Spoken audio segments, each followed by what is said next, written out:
Hello everyone, welcome to Class Easy. Today we are going to discuss some topics related to cell and cell structure. Everybody knows that biology is the science of living beings. When we talk about a human being or a plant, the structural and functional unit of life is a cell. What does a cell actually comprise of? A cell comprises of the internal organelles, it comprises of the structure, it comprises of all the living and non-living components.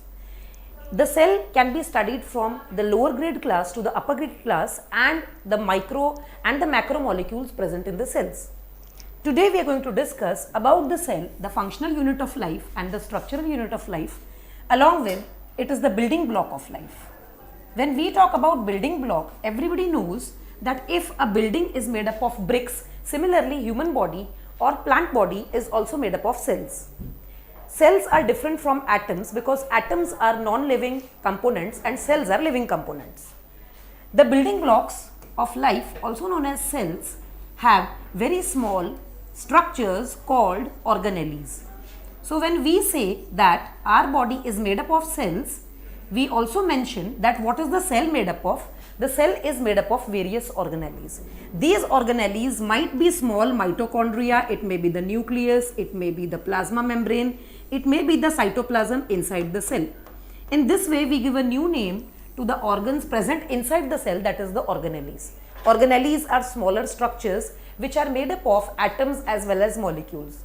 Thus, we can conclude that a cell comprises of abiotic as well as biotic components. This is the theory of abiogenesis, in which we mention that a cell is made up of carbon, hydrogen, oxygen, nitrogen, phosphorus and sulfur. It is very easy to remember these names in the form of CHONPs, that is CHONPs.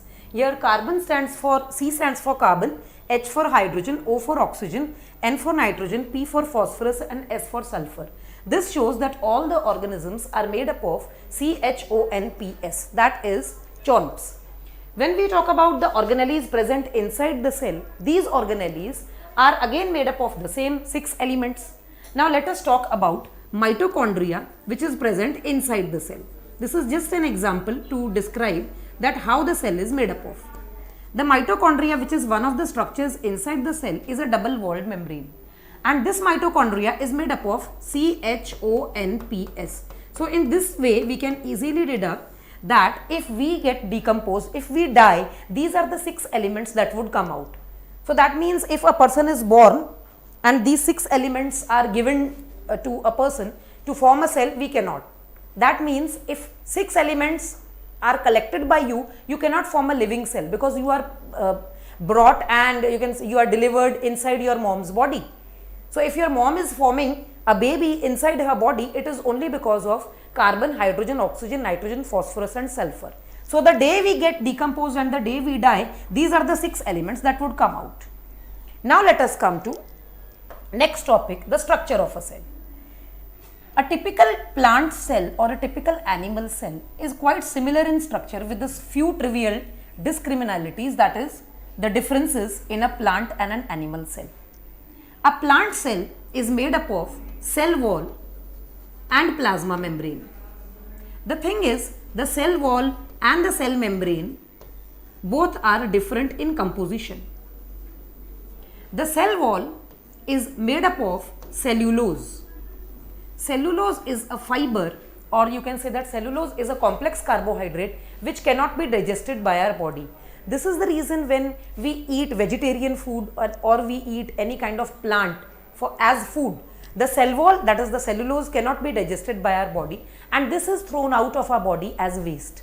In this way we can make out that we can digest everything present inside a cell, but the cellulose cannot be digested because we don't have enzymes to digest cellulose. So it is the most concrete part, or you can say most complex part of cell. Inside, a cell has jelly-like material, yellow or whitish jelly-like material, which is known as the cytoplasm. The cytoplasm. This cytoplasm comprises of all the organelles in various positions. Let's talk about the major component, the nucleus. This is the first component of the cell, the nucleus. You can also say that it is the monitor of the cell because it monitors all the activities in a cell. The nucleus is a double-walled membrane, also known as the nuclear membrane. And inside the nucleus, the fluid present inside the nucleus is called nucleoplasm. It is the monitor of the cell.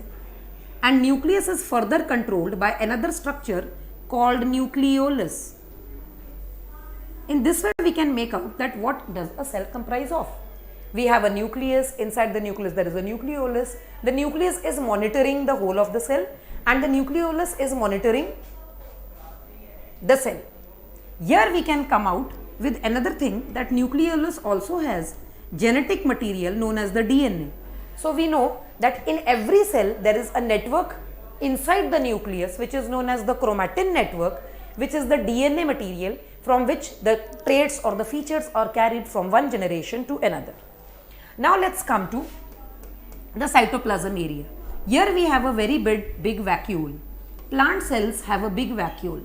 As the word suggests, vacuole is very similar to the word vacuum. So it's an empty space. But actually, my dear students, this vacuole, which is similar to a word called vacuum, is actually not empty. Rather, it has hydrolytic enzymes. Sometimes it acts as a food vacuole. Sometimes it acts for storage. Sometimes it acts for, you can say, some enzymatic functions. And rather than this, in case of amoeba, this vacuole acts as a stomach, as a tummy. So that means vacuole has many functions to perform. But the major function is excretion, storage and digestion.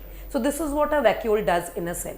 The more number of cells you have, obviously each cell is going to have its own vacuole. The big thing that in animal cells, the vacuoles are scattered and in many number as compared to in plant cell. In plant cell there is big one central vacuole that you can see, big one central vacuole, and it is occupying maximum space in a plant. So in a plant cell, the maximum space is occupied by vacuole. So in this case, you can say it is the largest organelle present inside the cell. Now let's come to another structure called mitochondria. Everybody knows that mitochondria is the powerhouse of the cell. This mitochondria looks like a cut burger. It looks like a disc. It looks like a burger that you have cut like this. It has finger-like projections inside to increase the surface area. What does a mitochondria do? A mitochondria has, what does it do? It consumes glucose. So whatever food that you are taking in the form of glucose is broken down. This glucose is broken down into carbon dioxide and water to release energy in the form of ATP. You might be thinking that what is ATP actually? ATP is a form of energy. The full form is adenosine triphosphate. Adenosine triphosphate, also known as energy, is actually produced inside the mitochondria. This is the reason why mitochondria is also known as the powerhouse of the cell. It is called the powerhouse because it is giving energy to the cell. How it is giving? It is breaking down glucose into carbon dioxide and water and ATP. So the life or the heartbeat or your lungs, whatever your body is working, you are alive only because mitochondria is giving energy to you.